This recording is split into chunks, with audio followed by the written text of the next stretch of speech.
എന്തുകൊണ്ടാണ് നിനക്ക് മറ്റുള്ളവരെ പോലെ ജീവിക്കാൻ കഴിയാത്തത്? എന്തുകൊണ്ടാണ് നീ നിന്റെ ആഗ്രഹങ്ങളെ എത്തിപ്പിടിക്കാൻ കഴിയാതെ പോകുന്നത്? എന്തുകൊണ്ടാണ് നീ മറ്റുള്ളവരെ പോലെ പരാജിതനായി ജീവിക്കുന്നു എന്ന് പറയുന്നത്? അവിടെ ഒരൊറ്റൊരു ഉത്തരമേ ഉള്ളൂ. കാരണം നിനക്ക് വ്യക്തമായ നിലപാടില്ല, നിനക്ക് വ്യക്തമായ ധാരണകളില്ല. എങ്ങനെ നിന്റെ ജീവിതം മുന്നോട്ട് കൊണ്ടുപോകണമെന്ന് തീരുമാനിക്കുന്നത് മൂന്നാമതൊരാളായതുകൊണ്ടാണ്.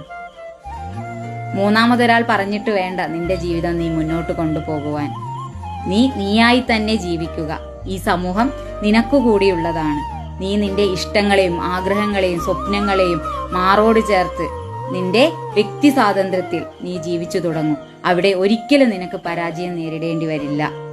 കാരണം മറ്റൊരാളുടെ ഇഷ്ടത്തിന് മുന്നിൽ നീ വഴങ്ങേണ്ടി വരുമ്പോൾ അവിടെ തകർന്നടിയുന്നത് നിന്റെ ജീവിതമാണ്. ഇനിയെങ്കിലും നീയായി തന്നെ ഈ ഭൂമിയിൽ ജീവിക്കൂ.